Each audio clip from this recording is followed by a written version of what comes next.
Good evening, everyone. Thank you for being here. Today, we're going to be discussing Assyrianism and the churches. Now,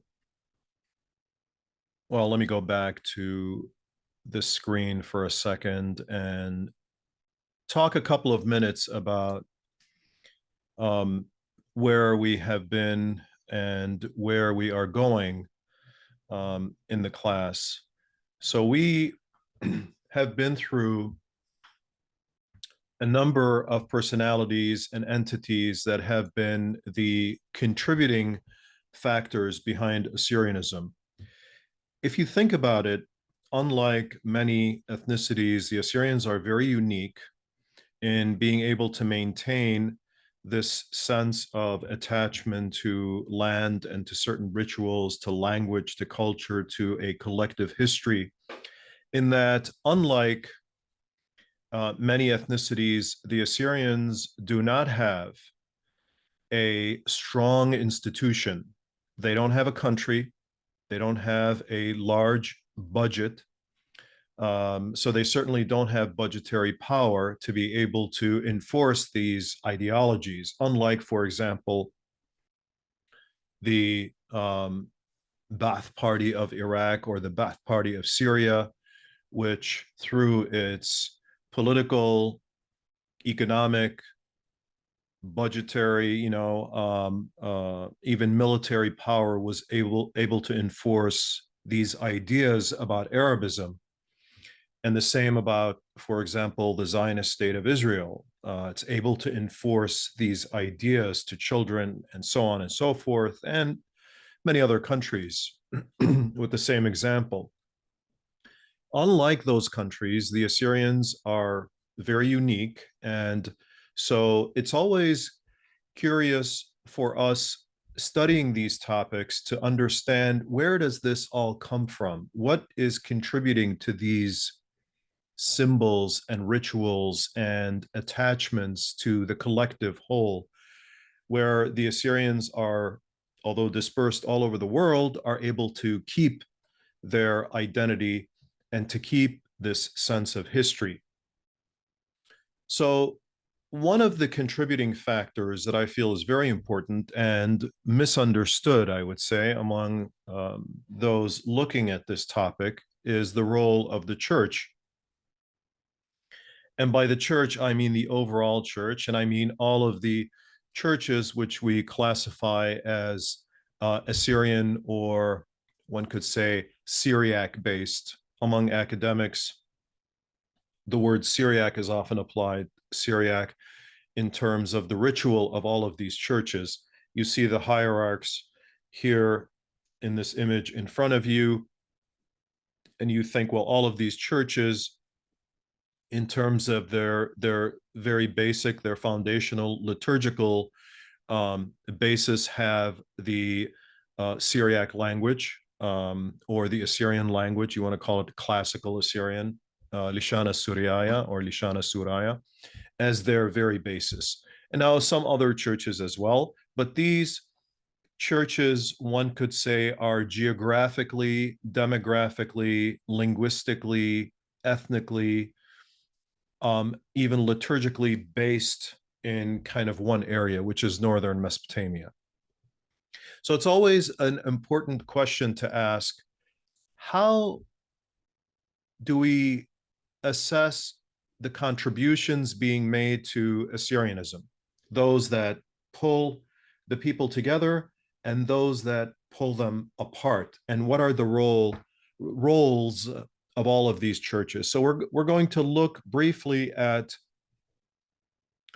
all of these churches, the Church of the East, the Syriac Orthodox Church, Chaldean Church, and do kind of an assessment to see where we see centrifugal forces at play, or forces that are kind of separating rather than pulling together. Now, it's often said that churches should not have a role.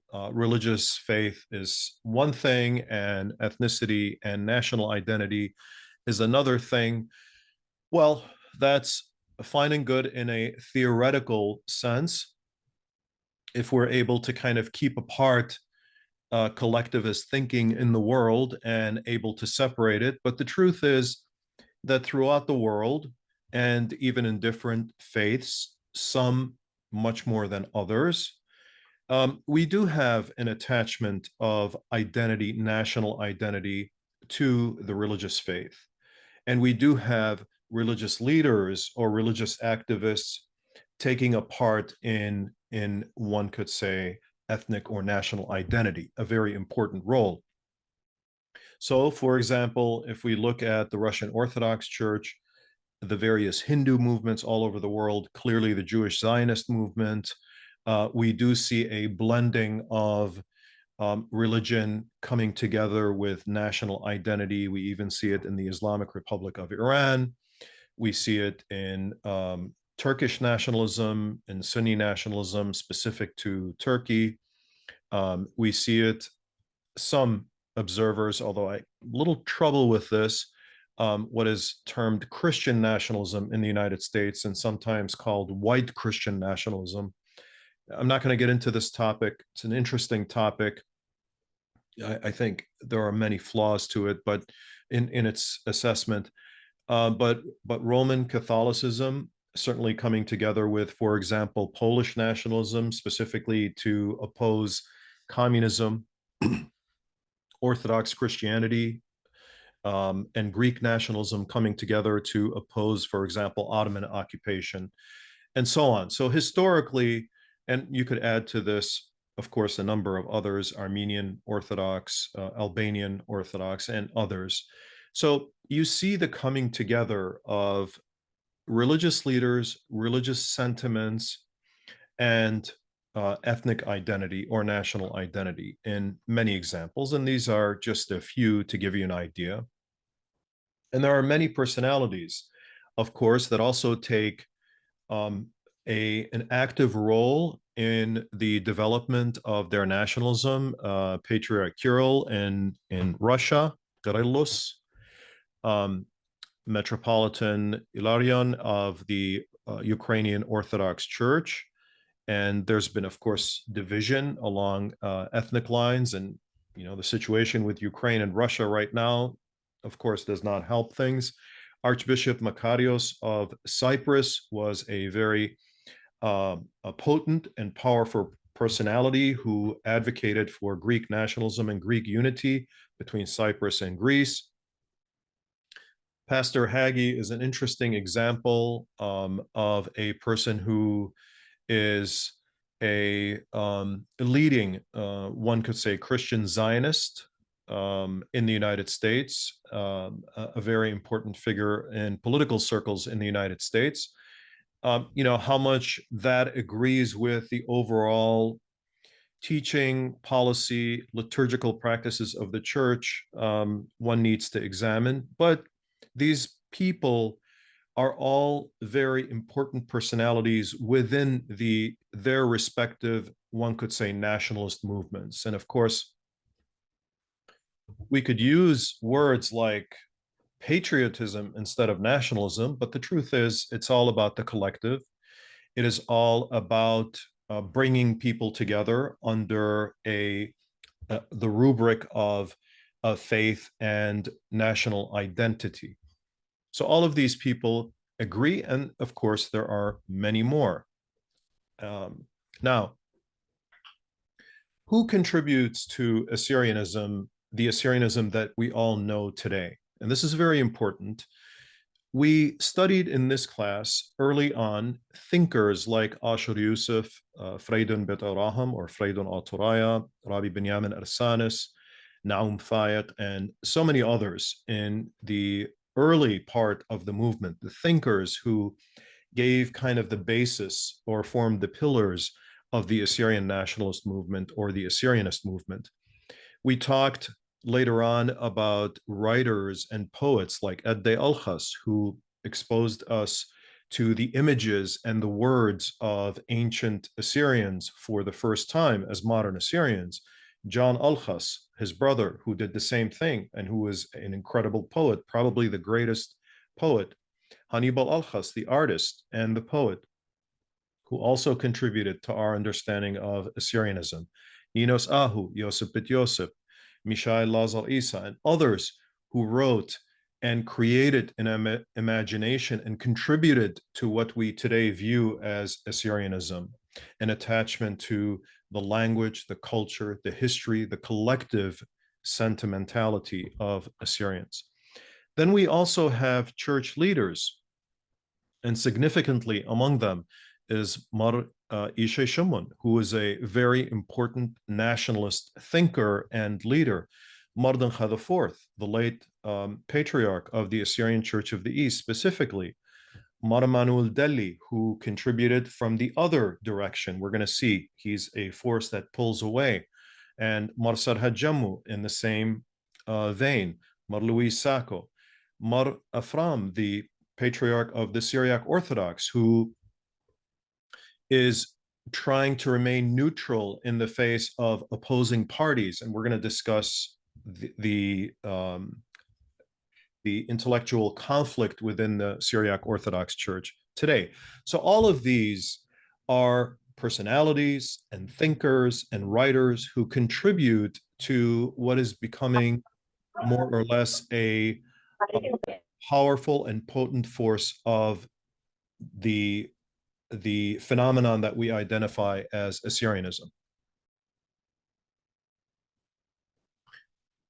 So the question is always asked, do these churches actually contribute to bringing people together, or do they divide people along sectarian lines? So very important that we see the role of the church as being both.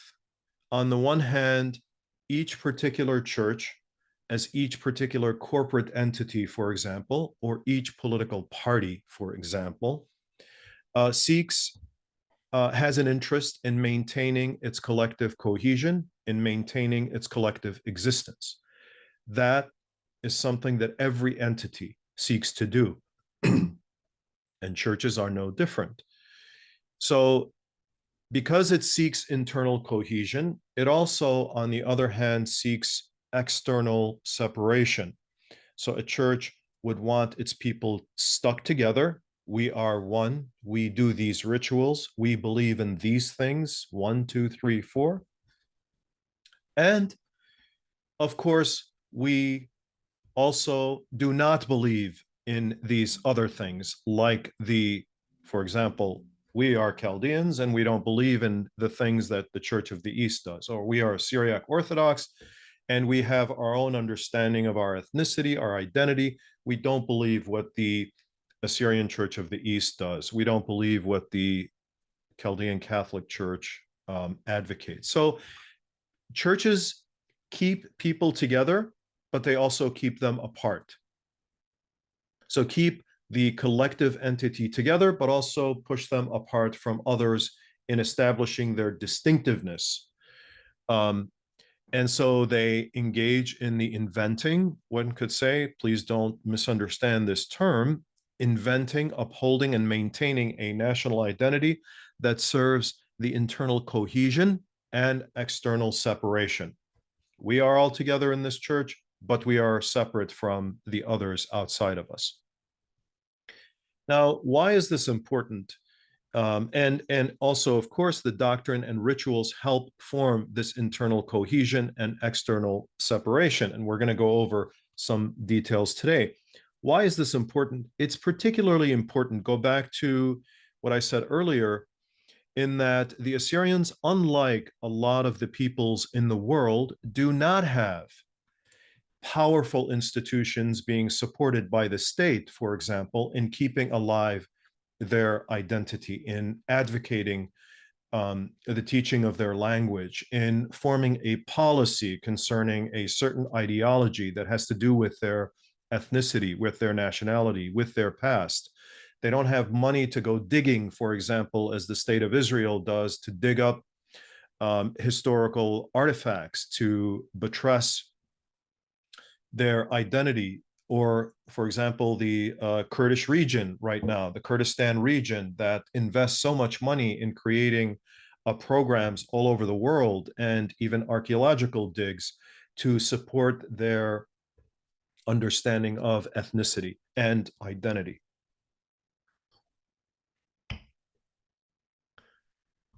Now, when we're talking about Assyrians, it's always very difficult to try to navigate the identities and also the linguistic, the dynamics, excuse me, the dynamics and all of the separate Christological divisions.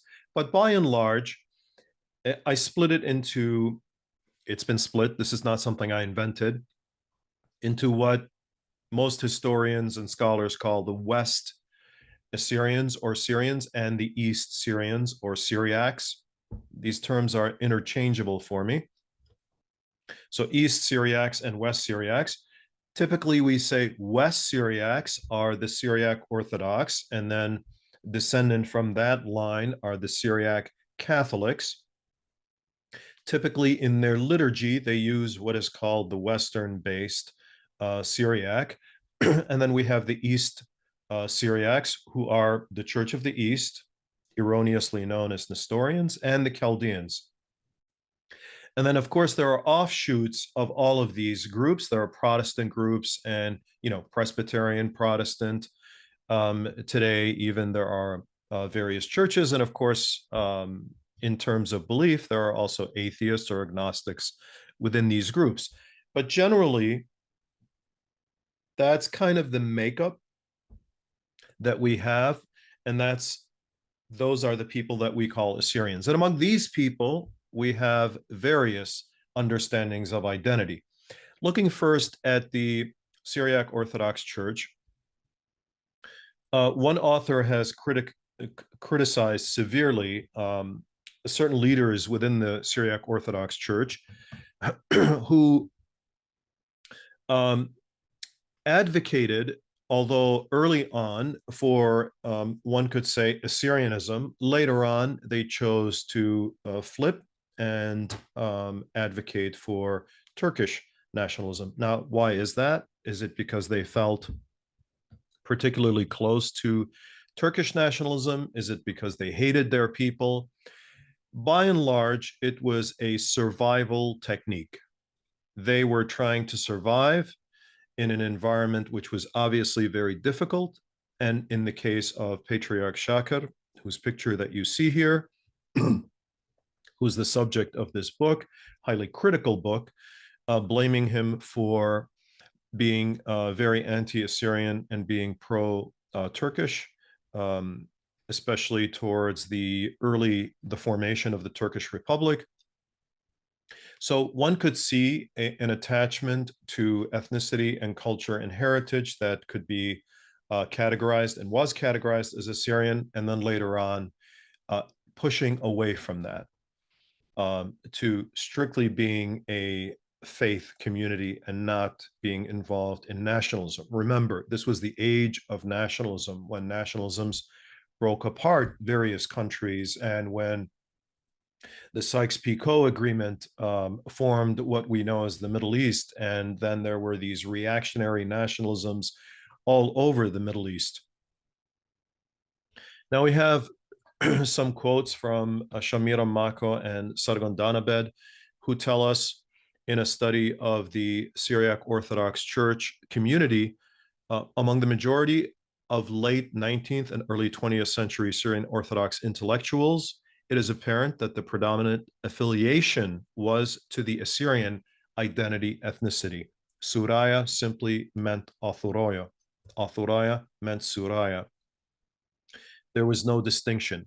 The Syrian Orthodox clergy was paradoxically both instrumental in advancing secular Assyrianism and later in reducing it by creating a separate Aramaean or Syrian, later Syriac identity. So there was a shift away from the Assyrian identity, partly because one factor was not to be associated with the Church of the East, as Assyrian ethnicity was formed in a very strong way among the Church of the East.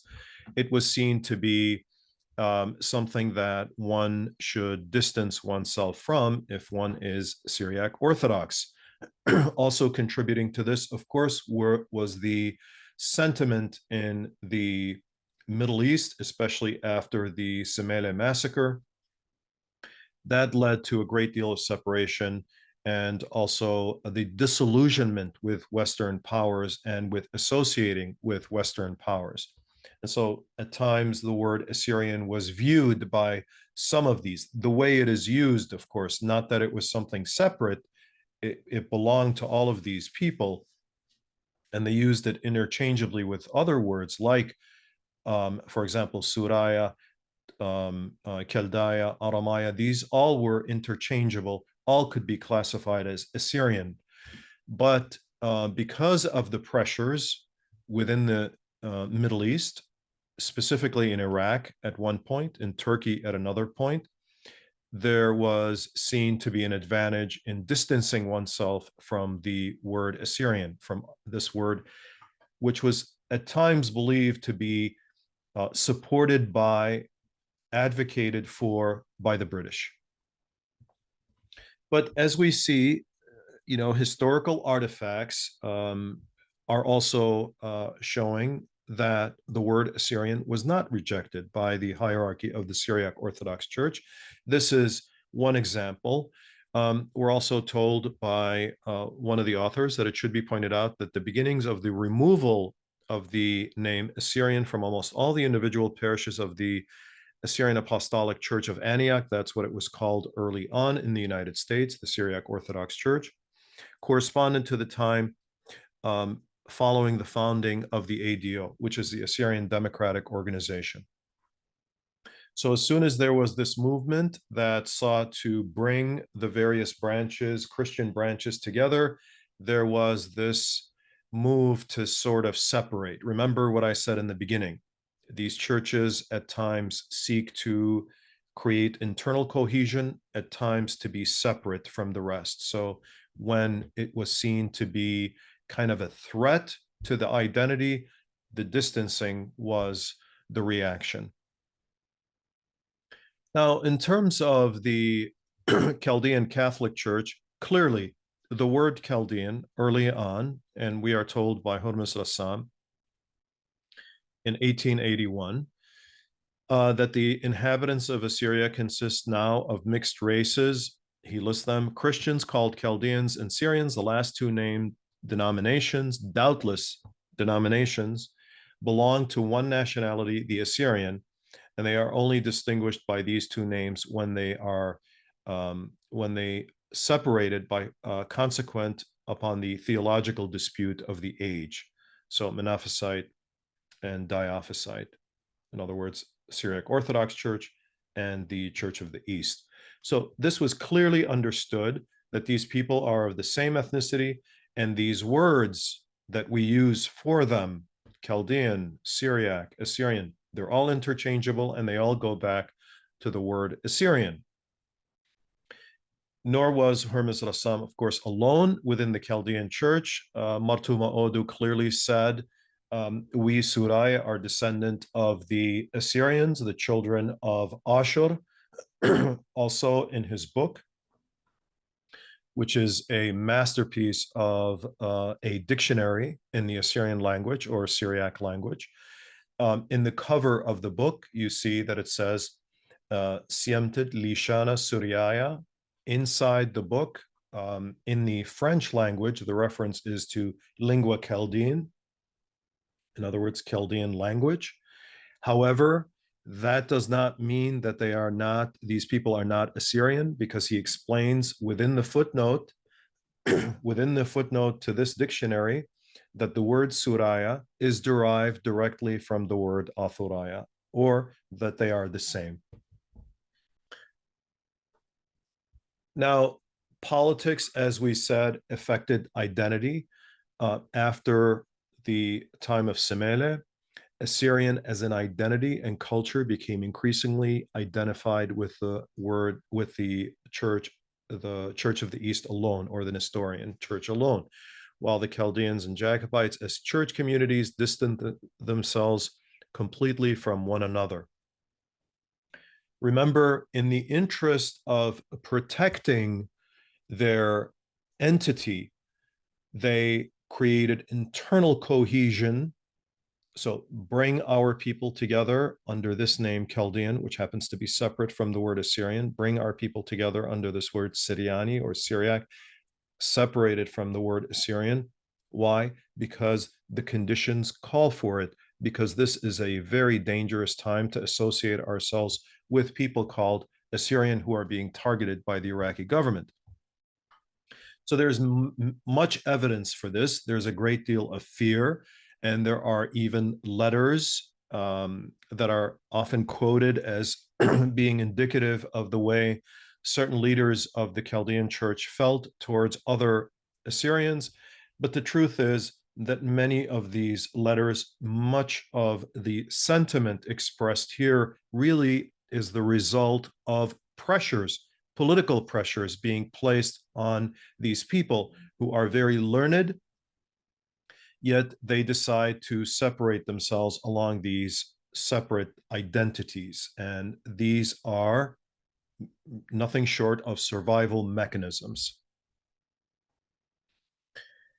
Keep in mind also that Arab nationalism had much to do with the creation of the fear in the Middle East, and we are told here in one article that the Ba'athist government attempted to penetrate the exclusive domain of religious sects.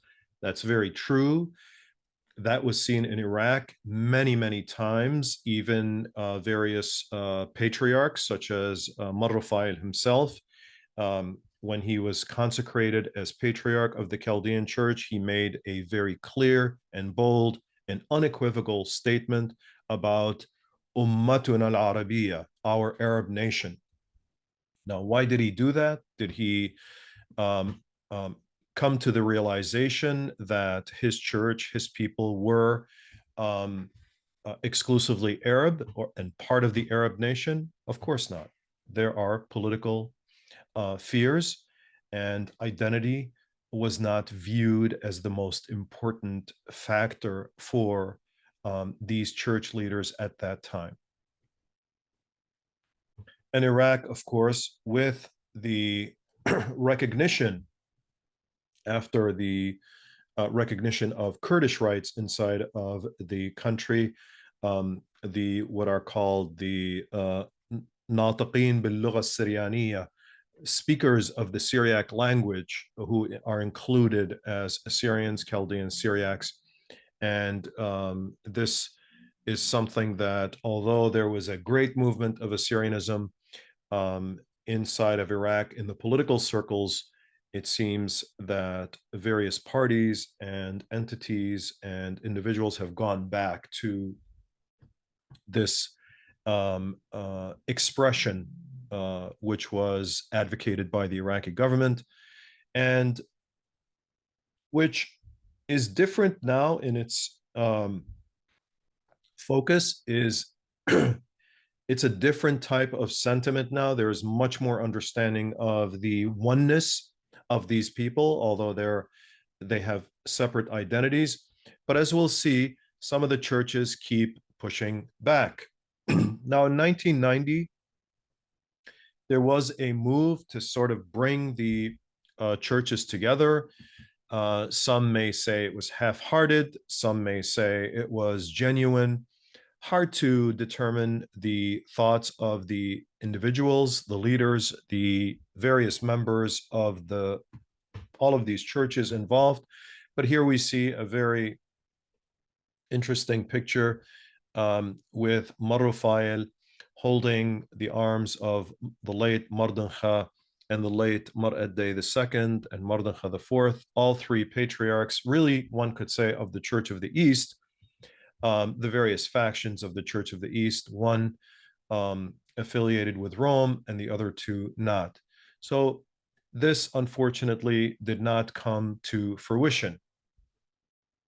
Now, again, in terms of importance, I felt that it's critical to kind of cite the thinking of Marrufail, who's often quoted as an Assyrian nationalist of sorts who advocated for Assyrian nationalism. I don't think that's true. all indications are that he valued the oneness of the Church of the East. But as he makes clear in this statement, I am an Assyrian. I myself, my sect is Chaldean, but ethnically I am an Assyrian. That does not mean I should mix everything, meaning the church is universal. I don't want to call this the Assyrian church. This church has been all over the world. It has adherents all over the world. So what's important is really the universality of the church. That's the vision that Marrufael had. In 1994, there was a declaration, Christological declaration, which, although there were negotiations between the two, one could say, factions, and maybe even three factions of the Church of the East, the Assyrian Church of the East, under the leadership of Mardincha IV, took steps to come closer in Christological terms to the Roman Catholic Church. And in doing so, perhaps come closer to other churches and be able to have a better standing in the world. Remember that before this, the Assyrian Church of the East and the Church of the East, the ancient Church of the East, were viewed as the heretical churches within Christendom, viewed as outsider churches. And this sentimentality was pushed especially by the Coptic Orthodox Church, which also placed pressure on the Syriac Orthodox Church. So Christologically, there was this disdain for the Church of the East. This Christological declaration in 1994 opened the doors of the Church of the East to the Catholic Church, and there were better relations. And because of that, one could argue that this had also to do with a better relationship between the identity, the Assyrian identity, and also other churches. However, whereas people who had a lot to do with the maintaining of ethnic identity, especially in the United States, such as the late Reverend, now Bishop Sarhad Jammu, these people also began to see the importance of separation rather than cohesion, internal cohesion, external separation. And so Sarhad Jammu tried, according to his understanding, to bring together the Church of the East.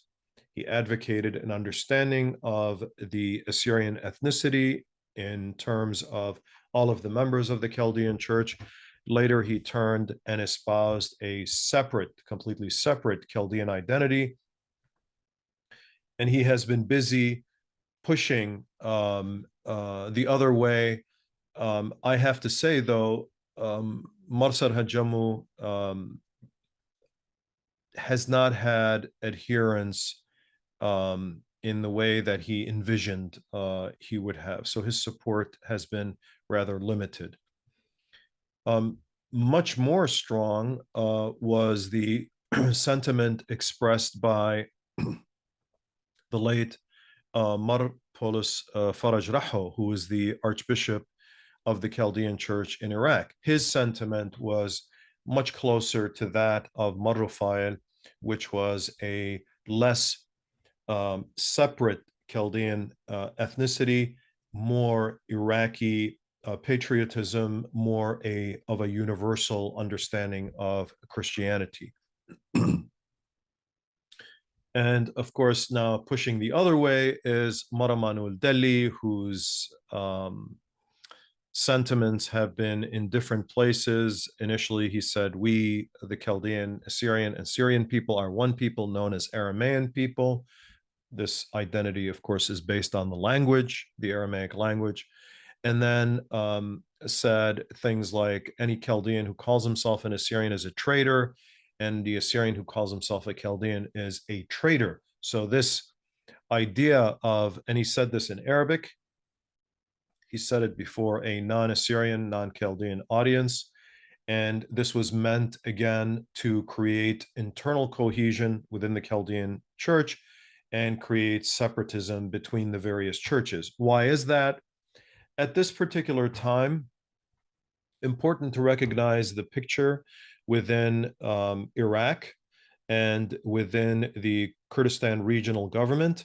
Marwan al-Delhi, along with his supporters, Marsad Hajamu, wanted to create themselves to be the representatives of the Christians of Iraq, and they felt that those who advocate the Assyrian line, namely at that time who were at the forefront, the Assyrian Democratic Movement and the movement supported by the Sargis Aghajan, Rabbi Sargis Aghajan. These movements are both represent Assyrians. We are Chaldeans. We are 85% of the Christians of Iraq. They are less than 5%. This is constantly said.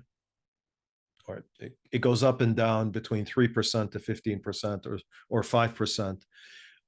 So we represent Christianity in Iraq. We should have a seat at the table before anyone else. So understand this type of a survival and thriving mechanism to kind of cause the pollution within the Assyrian nation. And that's what the leaders, the late leaders of the Chaldean Catholic Church have done. So whereas the early Assyrianist thinkers sought to bring all of our people together, regardless of their various religious denominations, and along with Dr. Freydun Aturay, of course, was Dr. Ashur Yusuf and Naum Fayed, to rise above the separate denominations. Marlouis Sacco and Marwan Delhi and others sought to go the complete opposite way and create a separate entity. Among the members of the Church of the East, a very important development was the formation of an Assyrian school and the advocating by members of the clergy. This is Qashi Yosef Qaleta, first deacon, Shamasha, and then Qashi Yosef Qaleta, who played a very important role in the publishing of the books of the Church of the East, of advocating the teaching of language, and also advocating identity.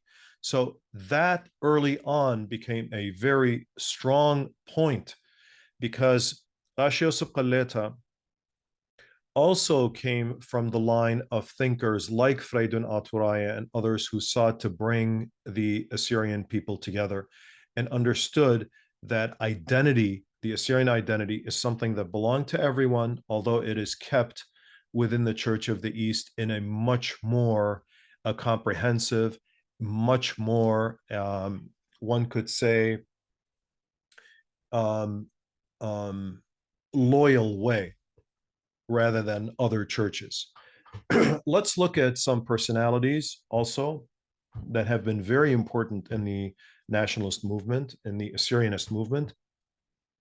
And one of these personalities is Mar-Ishe Shummun. We're going to look at Mar-Ishe Shummun and his successor, Mardankha IV. Both advocated Assyrianism in a very strong way, in a very articulated and powerful way. Especially Mardankha IV. Now, the stages of Mar-Ishe Shummun's life are very interesting. I'm not going to go into a great amount of detail, but I'm just going to say this, that he was elected or selected as the Patriarch of the Church of the East in 1920. At that time, there was no split between the ancient and the what is called now the Assyrian Church of the East. He became a very strong advocate for the Assyrian cause early on, was involved because the Assyrians were physically being annihilated after the First World War. And then in the later years, the British had made various promises, failed to keep them. There were various interests all coinciding. The Assyrians got caught in between all of these conflicting, sometimes not conflicting interests, the Iraqis, the Turks, the British, and so on. And the Assyrians got caught up. And Mar-Ishe Shummun was a very strong advocate for the Assyrian cause. For him, remembering his predecessors, the Church of the East head was not simply a religious head, but he was also a type of prince among the Assyrian people, a leader, a nationalist leader, as well as a religious leader. So these came together. He went through the trying years, the time of Semele, and begging and pleading, and then he's exiled to the island of Cyprus. He suffers a great deal, and then he leaves to the west and lives in exile in the west. He makes various attempts from the diaspora, contrary to the wishes of many of the ecclesiastical friends that he had, non-Assyrian. Then his policy shifts in 1948, and there is a period of hope from 1970 and disappointment. Now, I'm not going to, as I said, go into a great amount of detail, but I want to share with you his aspirations in 1945. As a religious leader, he was different than any of the other religious leaders, the head of the Chaldean Church, the head of the Syriac Orthodox Church, the Syriac Catholic Church, any of the others, in saying something like this. The Assyrian, he's writing to the United Nations at the time of their formation, at the time of the formation of the United Nations. He's trying to seek a home for the Assyrian people, a comprehensive solution to the Assyrian plight. He's not simply playing politics. He is saying the Assyrians are a people who existed in the Middle East from the dawn of history. Assyria is their home, and by reason of history, they have an undisputed right to their survival as a people in that home. He is trying to find a solution for his Assyrian people, and he says, I, as the patriarch and legal representative of the Assyrian nation. He continued to maintain this role, even though he became less involved in politics and more in trying to maintain what the Assyrians had all over the world. So in 1945, he writes to the United Nations. Then he sees that this has come to naught. And by 1948, he shifts his policy, and his policy becomes trying to reconcile with the countries of the Middle East, knowing that there is no particular political solution that could be had, not from the West and not from the East. You saw him try with the United Nations, with these so-called great powers of the West. Nothing materialized there, and the countries of the Middle East are in no mood to give the Assyrians a homeland, for example. So when it becomes abundantly clear that there is no political solution, the focus now shifts to having better relations, to maintaining church entities overseas, and to maintaining the language, the Christology, and as much Assyrianism as is possible. In 1976, October 14, Mardincha IV is elected as Patriarch of the Church of the East. This is a very important period in the history of the Church of the East, specifically with regard to Assyrianism. Mardincha has been bishop in Iran for a number of years. He changes the name. Now the name is officially the Apostolic Catholic Assyrian Church of the East, where this is the first time that the name officially is applied. People may say, well, this term was used. Yes, it was used. Patriarch Mar Ishay Shumlun also used Patriarch of the Church of the East and of the Assyrians, or Patriarch of the Assyrians, or Assyrian Patriarch, but the church was not the Assyrian Church of the East as it was during the time of Mardincha. The church is consolidated all over the world, and new bishops are consecrated. The church gains a new type of spirit all over the world. There's much standardizing, and there is more Assyrianizing within the church. And here you see a picture of the late Mardincha with the late Marnase Metropolitan Autor. who was the metropolitan in Lebanon. Both of these men advocated a strong sense of Assyrianism. And in 1975, Marnase, as if he had not been clear before, he stated, they, meaning the enemies of the church, they would have this church divided to hurt our nation. Because the ultimate goal is the nation here. Assyrianism is maintained, aturayuta ntortela humita, maintained only in this church. The day God created this world, there was an Assyrian in it. And so when this world ends, there must be an Assyrian in it. And those who are not yet born, it is through their hands that this nation shall rise. So he delivers this sermon, very powerful sermon, that is still available on YouTube in 1979, where he very clearly lays out that the Church of the East has a special role with regard to Assyrianism. It is a place where Assyrianism will be maintained. And not to be outdone, of course, Mardancha on many occasions has advocated Assyrianism. You are to honor with great pride that you are an Assyrian.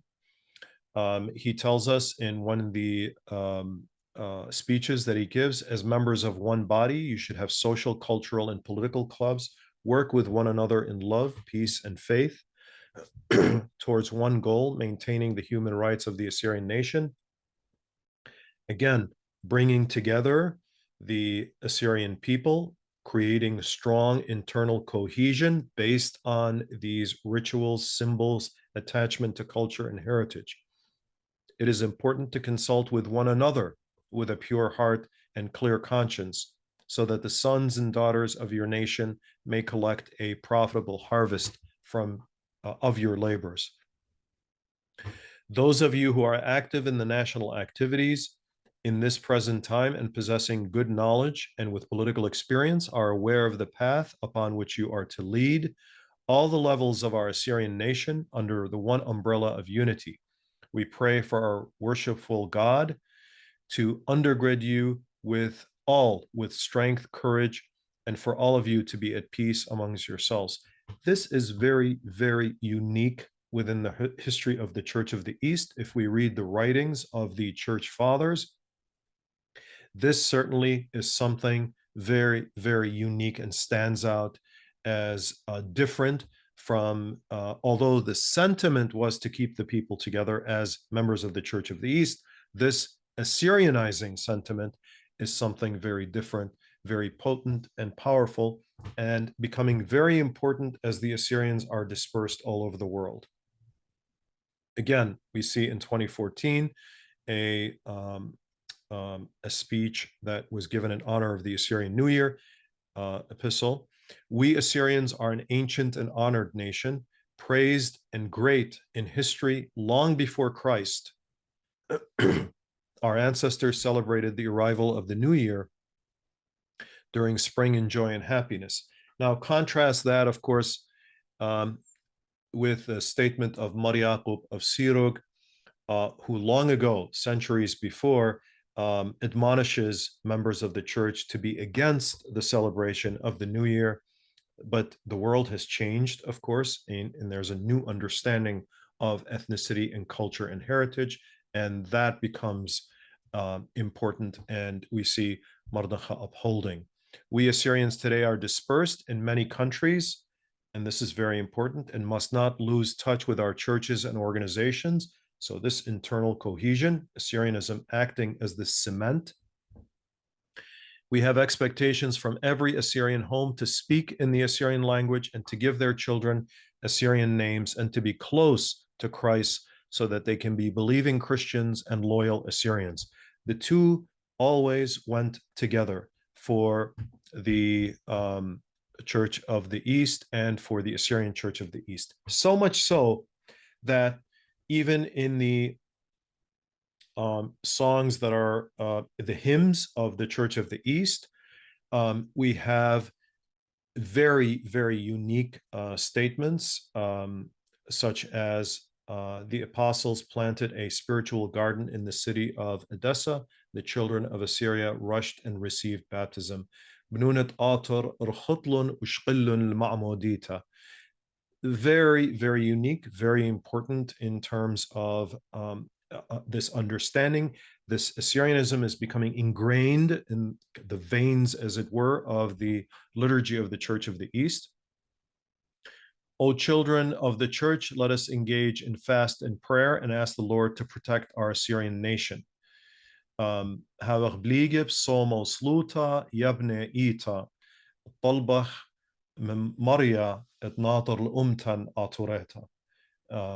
Again, very unique and very powerful statement about Assyrianism. Have mercy upon the scattered children of Assyria in whichever country they are, let them be united. Again, recognition of this very important factor that the Assyrians are throughout the diaspora. So this is a very important prayer, and this is sung by the choir. Wherever they are, they should be united or organized. دري خبة وشلامة بالبنونة أمتن. Again, asking the Lord to bless this nation and to sow peace among the members of the nation, and so that they distance themselves from division. Again, the separation is from the outsider. The internal cohesion that is being built is to support Assyrianism. Now, how does that relate to other churches? Well, obviously, there is a bit of a double-edged sword here in that one needs to be concerned. Is this driving division with other churches? Now, some would say yes, and others would say no.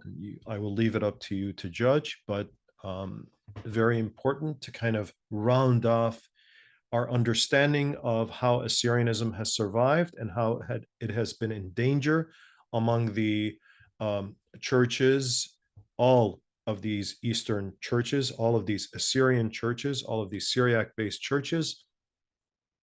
So remember that a particular church has an interest in maintaining its collective cohesion, as we saw, with rituals, with doctrine, with hymns, as Mardancha has advocated, the late Mardancha, patriarch of the Assyrian Church of the East.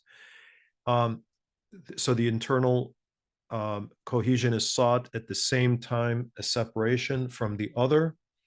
Churches have historically kept the Assyrian collectivities together. Very important to recognize the role of all of these churches in whatever names, whatever identities they adopt, has been critical in keeping these people speaking this language and practicing these cultures and having these customs and having this collective sense of history together. This has been a very important role fulfilled by these institutional bodies. Inventing, upholding, and maintaining a national identity serves internal cohesion and external separation.